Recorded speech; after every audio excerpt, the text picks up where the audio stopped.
Hi, my name is Cecilia Puna, and welcome to this episode of Brave New Women. All around the world, there are amazing, ordinary women doing extraordinary things. Brave New Women is about giving those women a platform and a voice, and it's about changing the way that women are perceived. And it's a way of inspiring all of us to do the things that we've always wanted to do. Today, I'm absolutely thrilled to be speaking to Jennifer Hicks. Jennifer is the Director of Client Development at Capital Fund Law Group, and she's based in Utah. Jennifer's had a very interesting career. She started as a police officer, and she's spoken regularly on her transition from her role as a police officer to now working in corporate. She's also a strong champion of women, and we'll be talking specifically about women sabotaging other women, which is a topic that is of particular interest of me. So, Jennifer, welcome. Thank you so much for having me. I'm extremely excited and honored. Great. So, Jennifer, I'd like to start with, first of all, your decision to become a police officer. Where did that decision come from? It came one day. I was actually in school. I've just always had a desire to help and want to make a difference for others. And so I was in school for nursing, and part of that building had the law enforcement academy. And I remembered one day I saw them doing their physical fitness and outside running. And I started thinking more about that. And I said, that's what I want to do. And so I applied and was accepted into the next class. And through that, I progressed my career in law enforcement and was able to, on that side of, I guess, internally selfishness of wanting to feel beneficial to the larger part of society, I was able to do that. And how long were you a police officer for? About 5 years. I started as a police officer on the streets, so I would do 911 calls, responding to incidents, and then I moved. Well, I was still on patrol, but at that time I was the public information officer. So I spoke with the media, press, and community on high-profile incidents, natural disaster type of incidents, anything that they wanted to hear from. And then I segued and also did that as well as investigations, where I was a detective and focused on a plethora of different types of crimes, from property crimes to violent crimes, child sex abuse. So I was forensically trained to speak with children and adolescents about what had happened to them during that investigation before I left law enforcement. Tell me about what was your experience like in law enforcement as a woman? It's a little interesting. The first department that I worked for, I think I had that mentality that I don't know what these other women are talking about. Like, I feel so accepted. I don't feel like I've been discriminated against, but I think part of that was because my career started out literally with a bang. 6 months in, I was in an officer-involved shooting, meaning we responded to an active incident with a person with a gun and had to respond to that. And so I think early on, I, in a way, made my mark that I can do the job, whatever way you want to take that. And so I was treated with a higher level of respect with that. And then after that, I eventually moved to a different department within the same area, about maybe 15, 20 miles south of where I was working. And I got it. I realized, wow, this is what women were talking about. I want to say my first or second day there, the lieutenant said that everybody referred to me as the hot blonde shooter. Um, and it just spiraled from there, where I really experienced the treatment that a lot of women experience, the harassment, the derogatory statements, not just to me, but in front of my patrol partner, um, saying, one day I had a cold and my voice was raspy, and my direct sergeant said that I sounded like a porn star. Wow. He sent me a cartoon related porn video when I was at a training for lead homicide investigator. And things had progressed to that point, and that was finally the point where I said, no, this is outrageous. This is not okay. I actually remembered showing it to a friend I'd used to work with at my old department, and I showed him the video, and I was lighthearted when I showed him because I wanted to gauge what his response was. And he looked at me like, don't show me that. I don't want any part of being in my own internal investigation. That's not okay.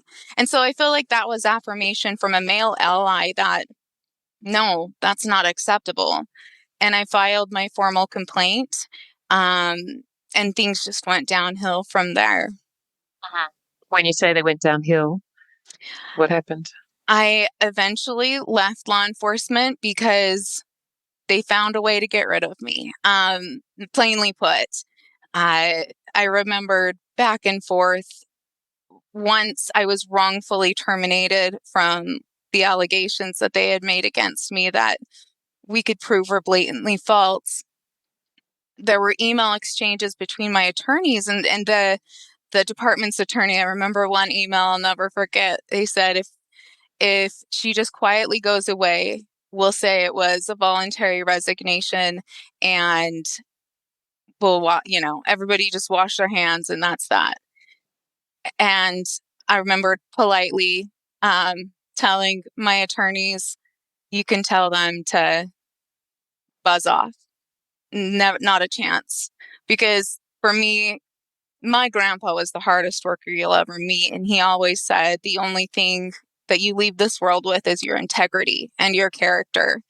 And for me to voluntarily resign for something I didn't do that somebody else had, who is still a law enforcement officer to this day, I couldn't. And I knew that was the end of my career, which was hard because, I get emotional talking about it. It was, what do you want to do when you grow up? That was it. I loved what I did in helping, but I knew there was something bigger going on that I had to take care of. And eventually, through the legal system, we ended up settling, and I was able to get everything I had asked for. And it wasn't monetary. I mean, it was a small, sum, but it was reversing everything that they had said about me.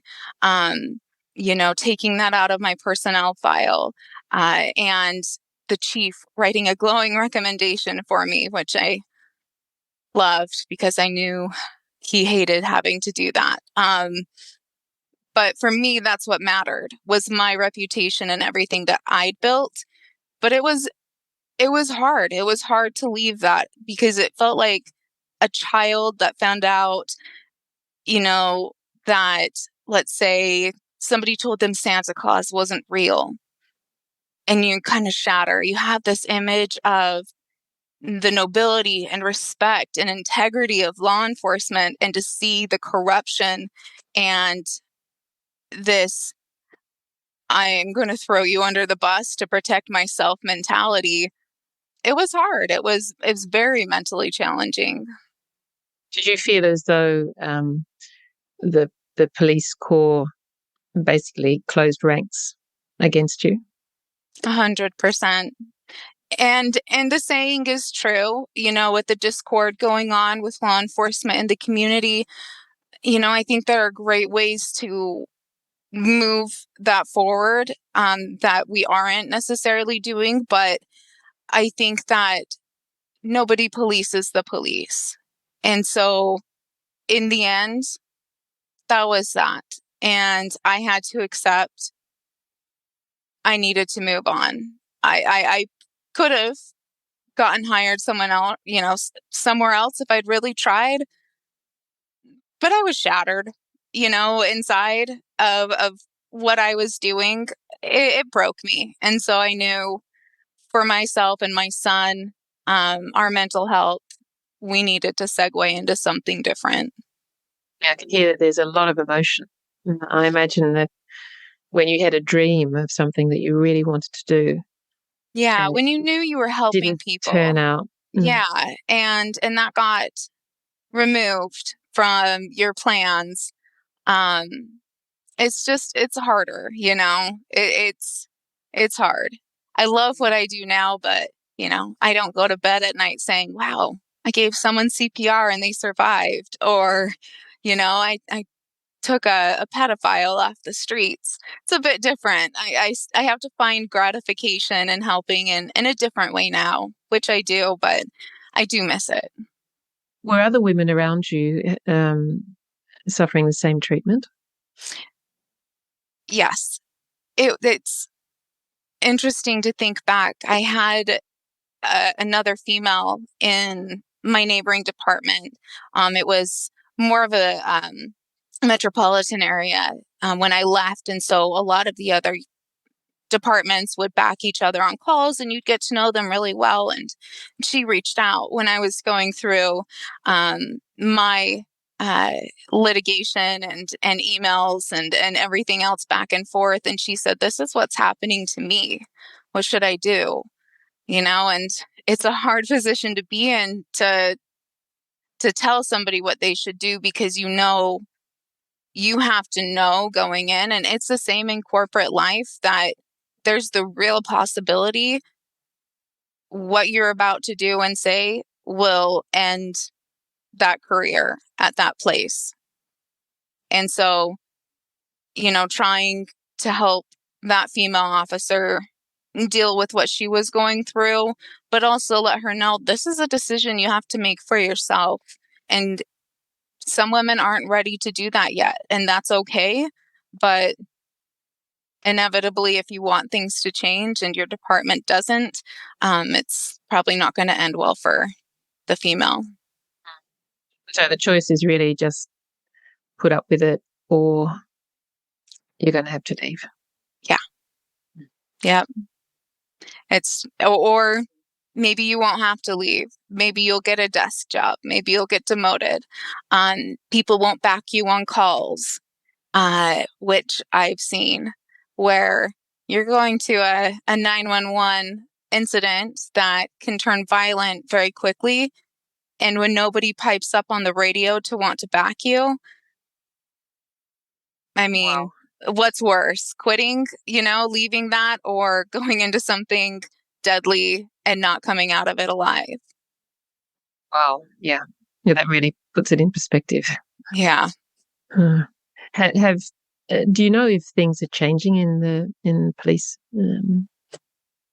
I Police think forces? that in some departments they are, but I feel like, and it's a blunt thing to say, and it's not all inclusive, but this, equity and equality and diversity, it's sometimes departments checking a box. It's not implemented.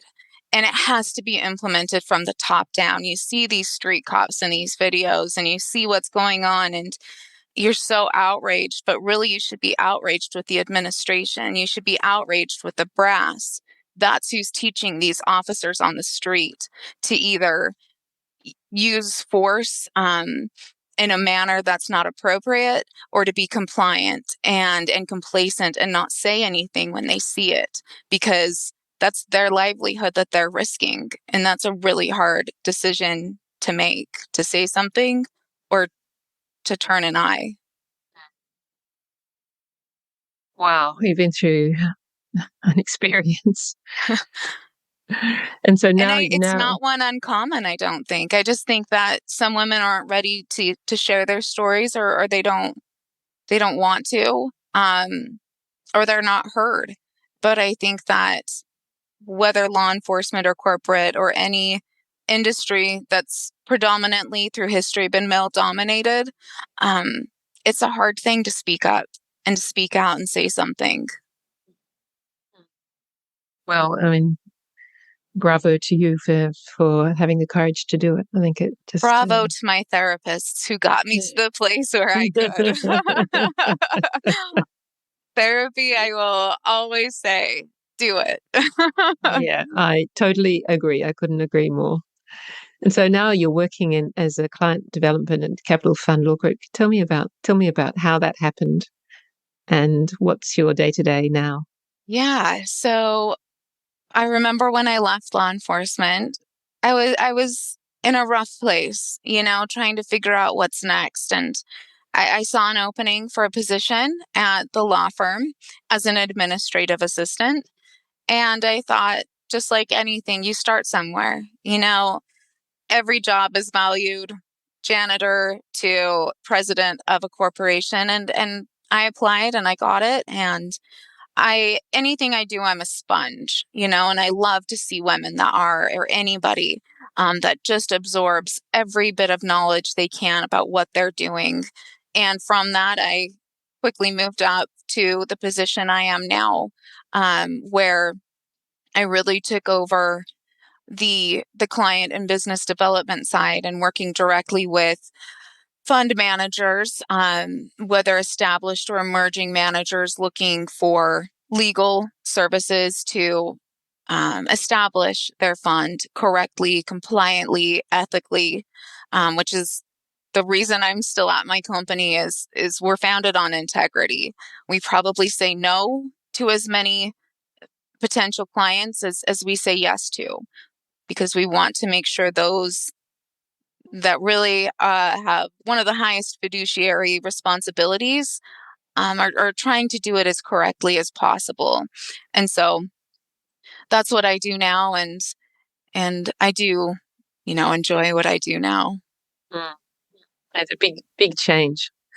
It is. It is. Mhm. It was a big change, but I'm grateful for my time in law enforcement because I think it's helped me with a lot of insight with corporate, world. There's really quite a bit of similarity. Sort of similarities. I can't resist asking that question.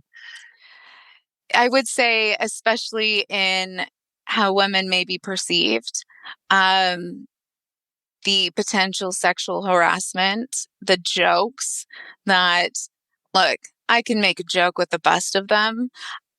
And sometimes I'm like, that joke wasn't appropriate. Whoops, but I think where the difference comes in that people don't realize is when you're making just a joke in general, it's a joke in general. You don't have to like it.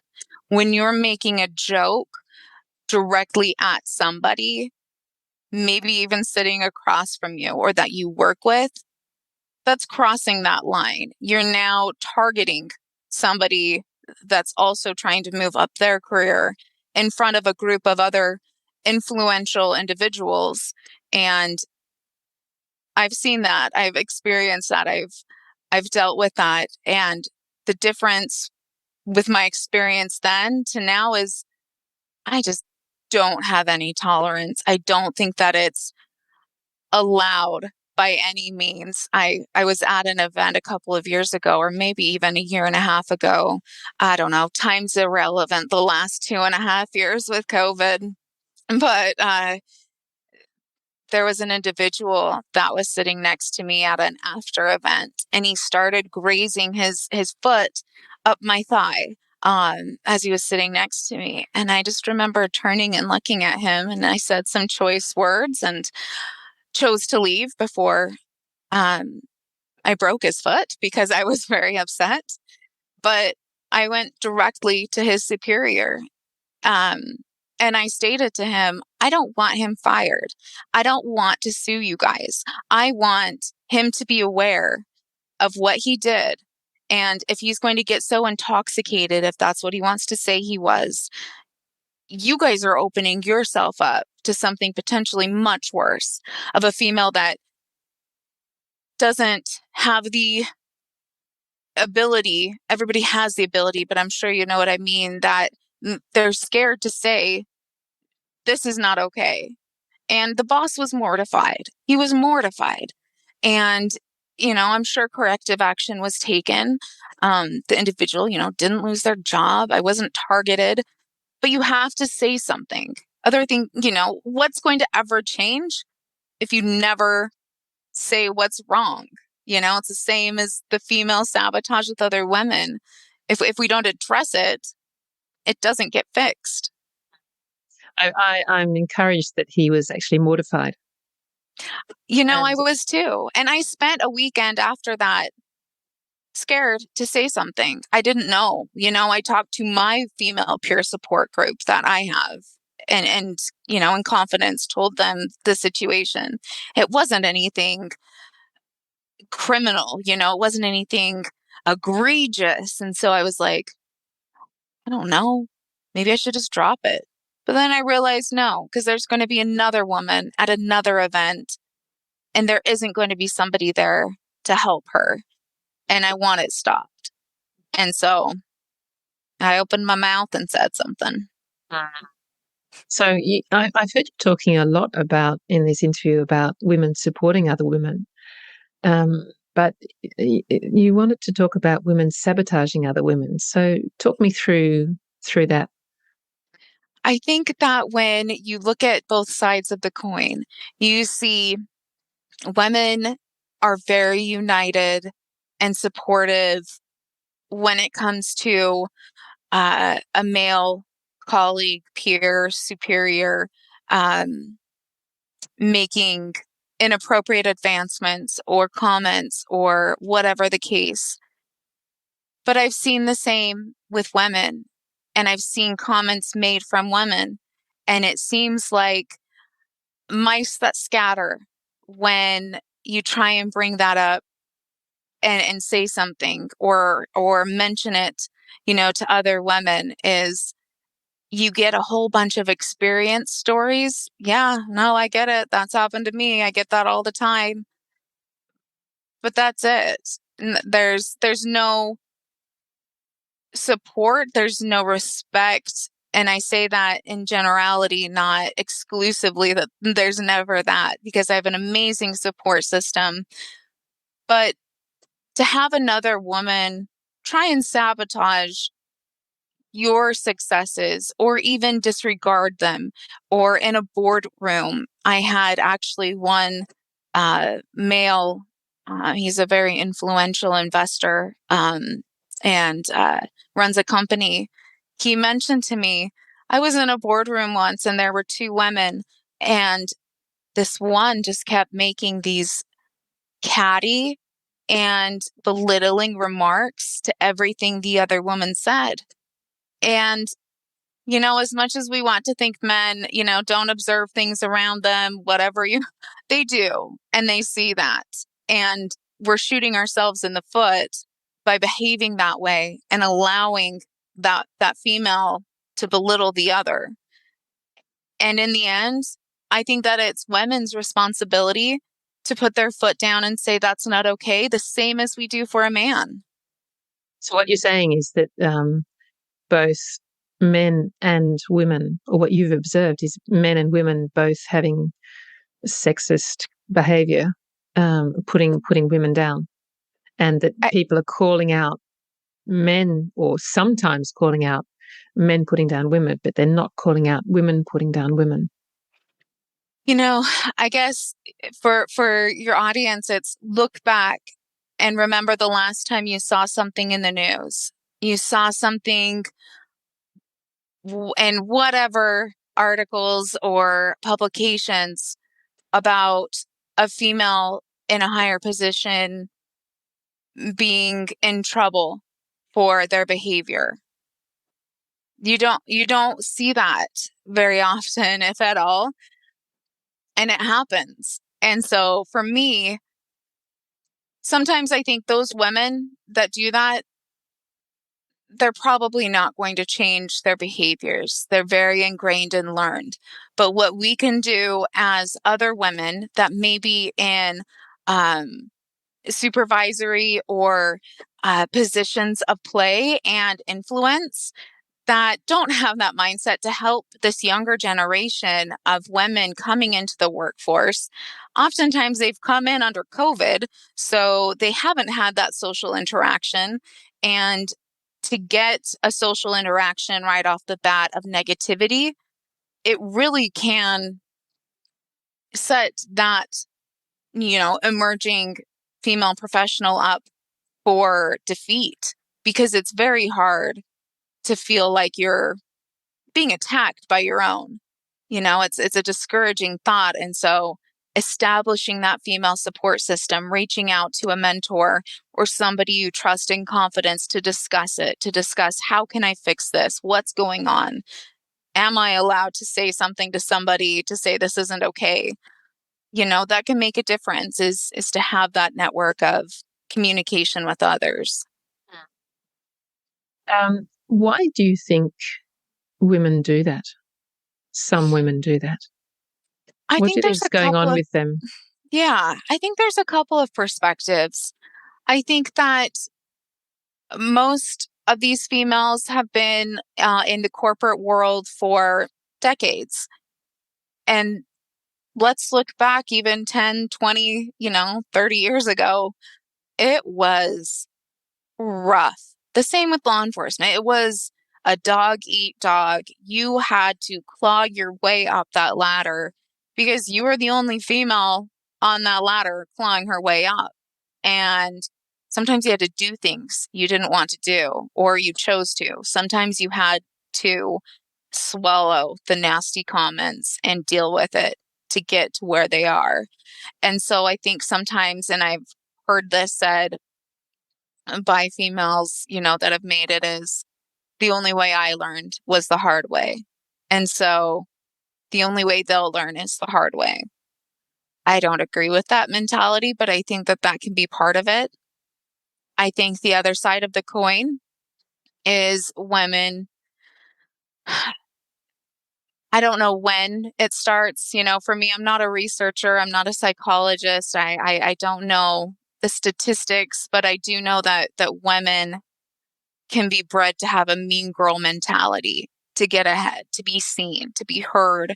You have to squash that other one that might be competition, and sometimes it's elementary, middle school, high school, to get that boy's attention.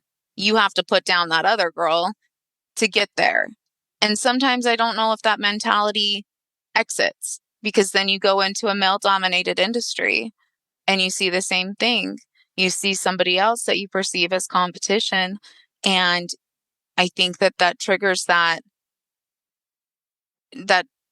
adolescent behavior of, you have to make sure, instead of lending a hand, on the ring down on the ladder to help them up, you smash their fingers so they go down to the ring below.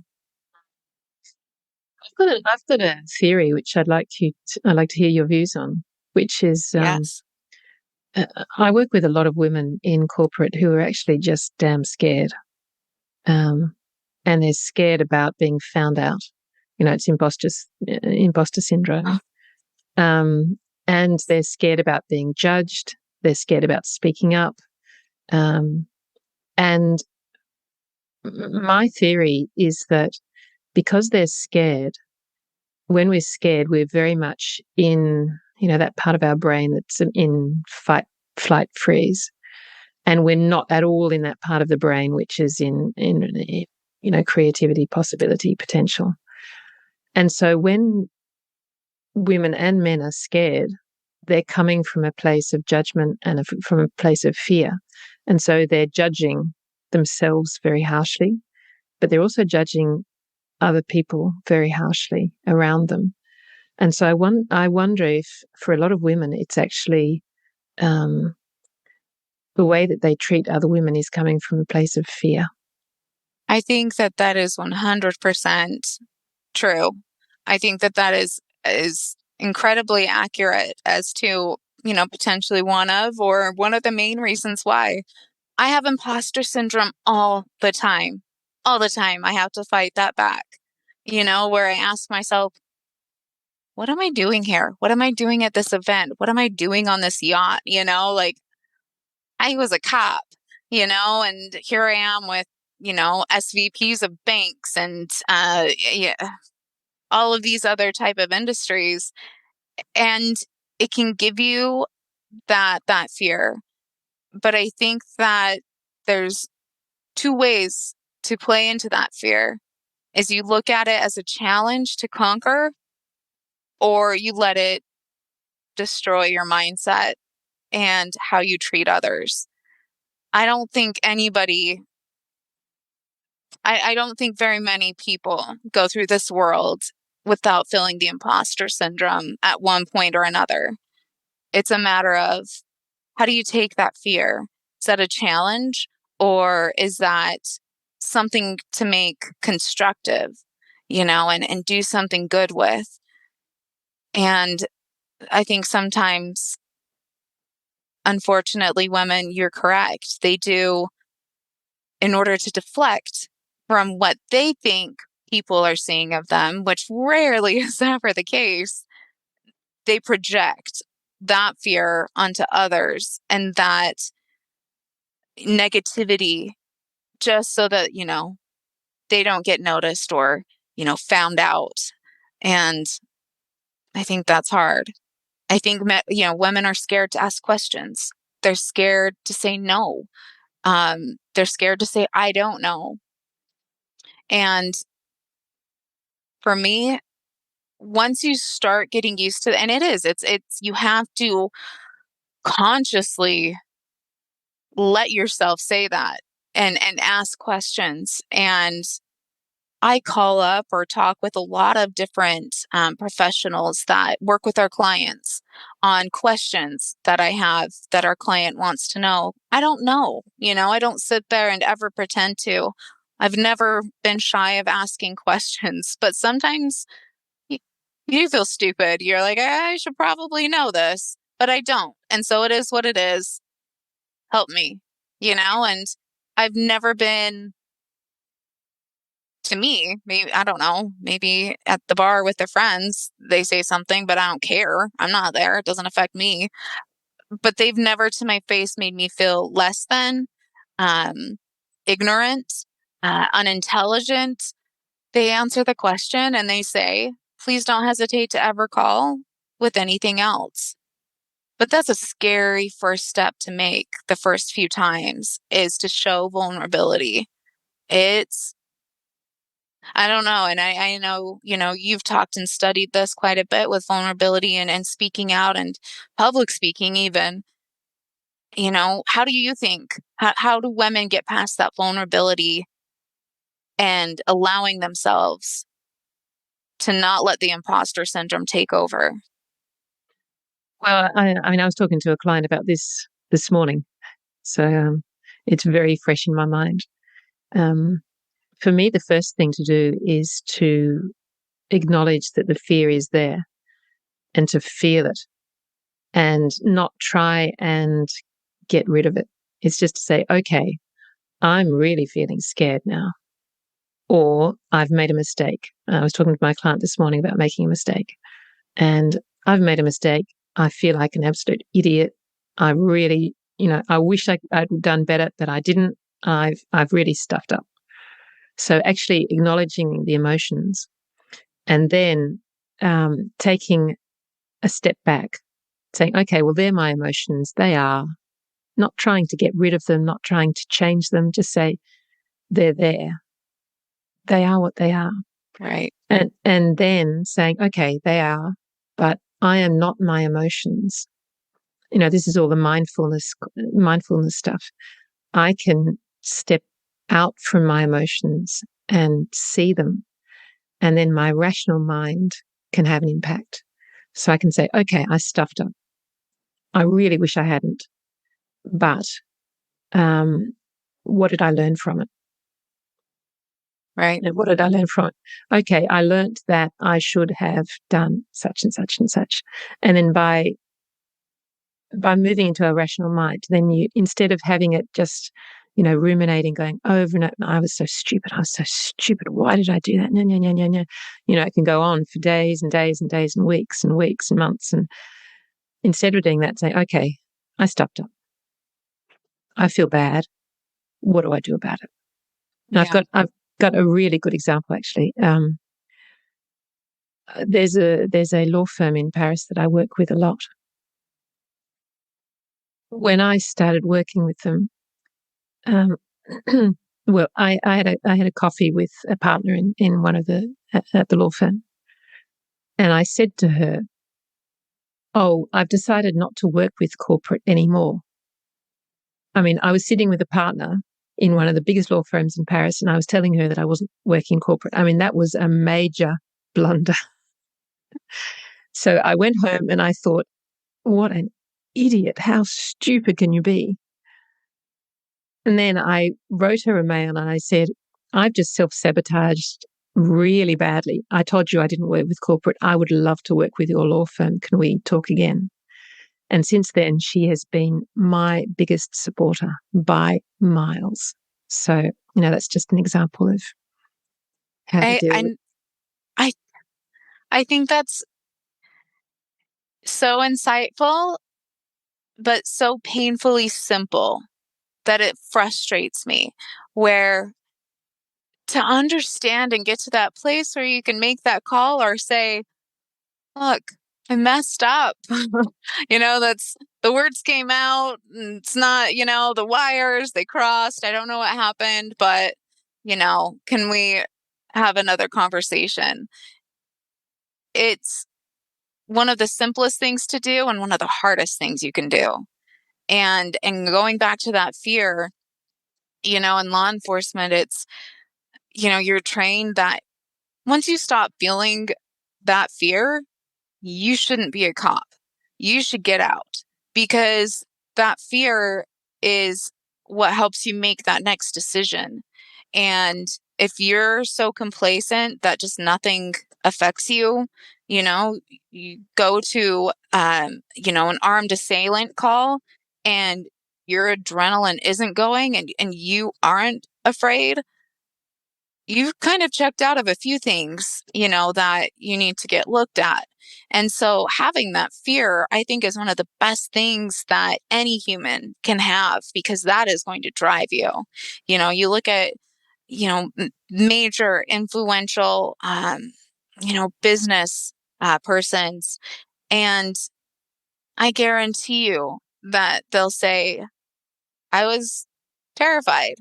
I was listening to a Elon Musk interview, a quick clip of it, but he's like, I put everything into this. Like, oh, that was my life. I don't know if it was going to succeed. And yeah, it was scary.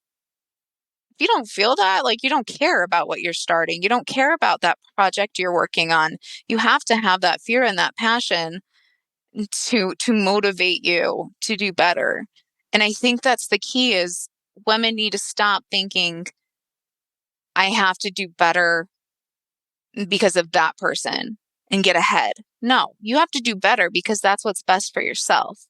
And your competition is yourself. And that is going to be reflected to others.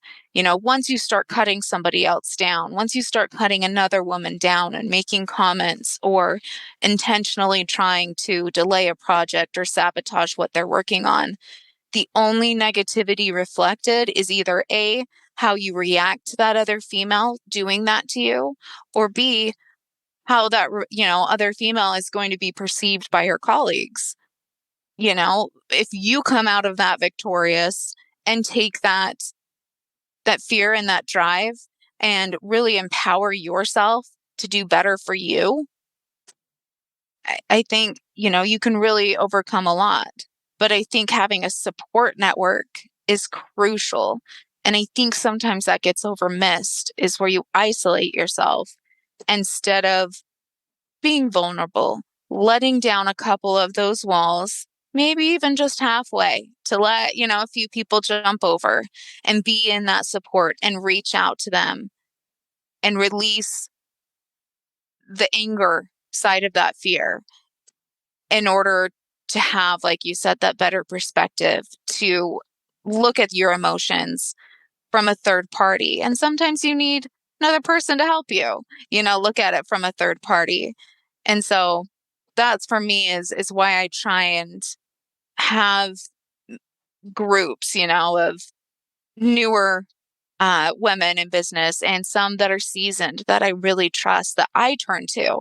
I'm in no way looking at myself as a mentor. I'm a mentee. Like I look at, these women that have helped me since I came into this business, a little less than 5 years ago that didn't treat me as any type of threat. They treated me as a woman in business, trying to make it for her family and herself.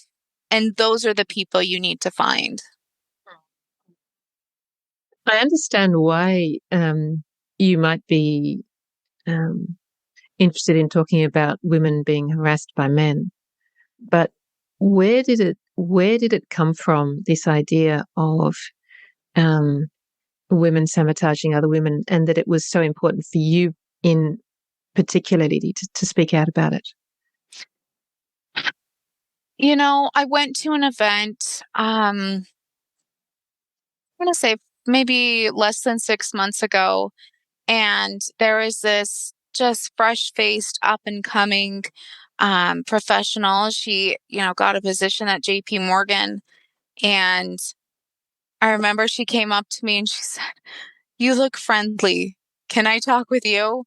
And she was terrified, to be there. I mean, we were one of like 5 women in a room of 150 men.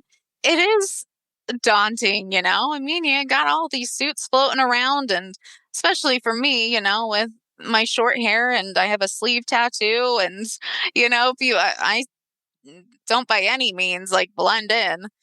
And so it can be like, okay, well, everybody's staring at me, but I'm pretty sure it's not for the right reasons that I want it to be. But just to have that persona that you don't care, you're there for a reason, be friendly. And for her to come up, we chatted after that. And she's like, "Can I just have a call with you to ask you some questions?" And, some of those that I won't disclose, were female related with other female um, supervisors. And, I was like, oh, that's a good point. I've heard a lot about that. I've seen that. I've witnessed that. And so I put together, a group to help her and some of her younger colleagues and some of these more experienced women to have a really good open dialogue. And even if it wasn't said in that group, to connect them, so that they could have a one-on-one. And we did talk about some things. We did talk about, how do you deal with sexual harassment? How do you deal with, whether it's a man or a woman, coming down on you when that's unnecessary. And I would say about 2 weeks later, ironically, I get an email. It was kind of a back and forth trying to get a potential lead scheduled and talk to her. And I remember after a few emails that were very belittling, she finally said to me, "I don't know why it has to be so difficult with women. If I was dealing with a man in business, like we would have made a handshake and the deal would have been done." And it just took me back. And I thought, and dating's difficult for you. If anything, I've tried to be as flexible as my company and our policies will allow.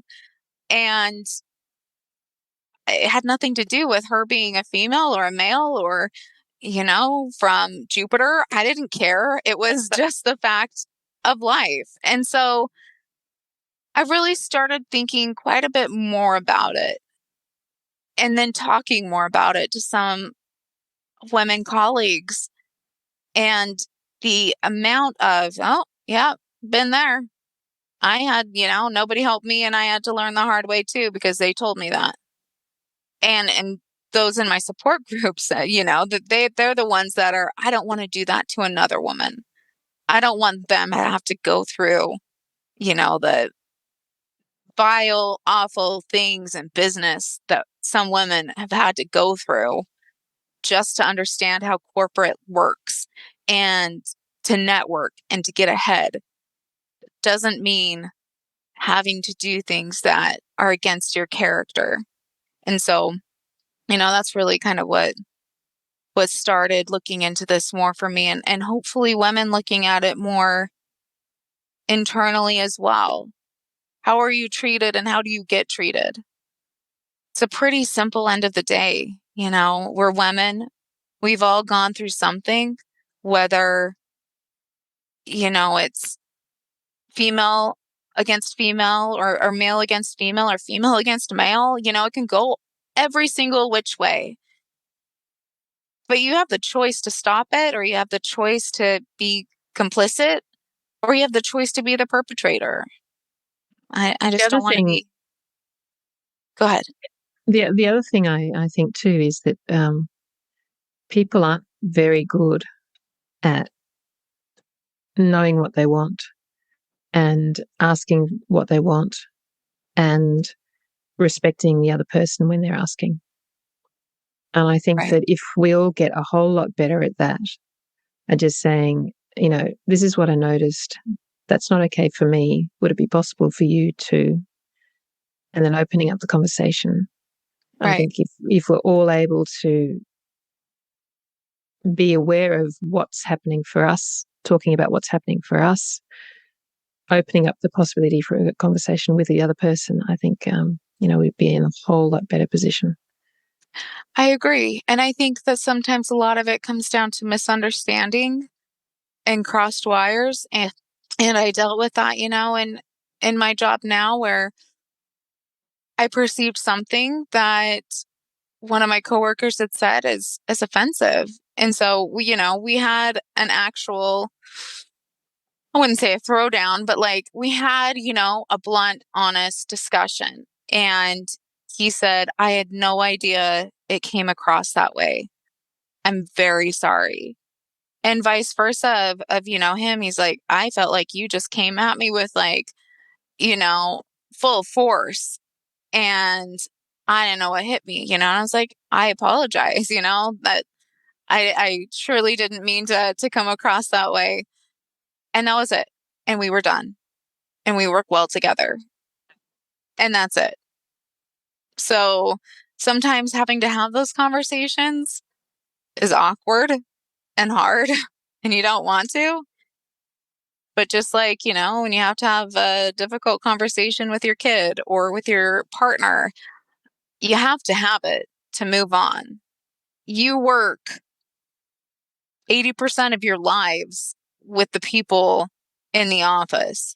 You have to have the conversation. Exactly. And it is Jennifer, about respect. it's about a respect. Yeah. Jennifer, I could speak to you for a lot longer. I think that there's a lot of things that we've got in common. I agree. But And I I think appreciate your maybe efforts you're making. I just want to say that it's, um, I always just love chatting with, strong, influential women with desire and good motive and intention to help women, men, everybody, and the one last thing I'll say, find men that are your allies. Men aren't always the enemy. Very rarely are they. And those ones obviously should be weeded out. But I have incredible men that have helped me and helped others that I know. So don't segue them into one box. Reach to them too. They're there for a reason. thank you so much, and thank you for all that you're doing. I think it sounds amazing. And Thank you. I suppose the one thing I want to reflect back to is just your integrity and your desire to help others. It really shines out of you. So I just thought it'd be worth you knowing that. I appreciate that. Thank you. This was a pleasure. Thank you again for having me on. My pleasure. I hope you've enjoyed this episode of Brave New Women. Certain podcast sites such as Google Podcasts, Apple Podcasts, or Podchaser let you leave a rating and a review. The more ratings and reviews we get, the more people will listen and the more these women's stories will be shared. So I'd really appreciate it if you could. Thanks for listening.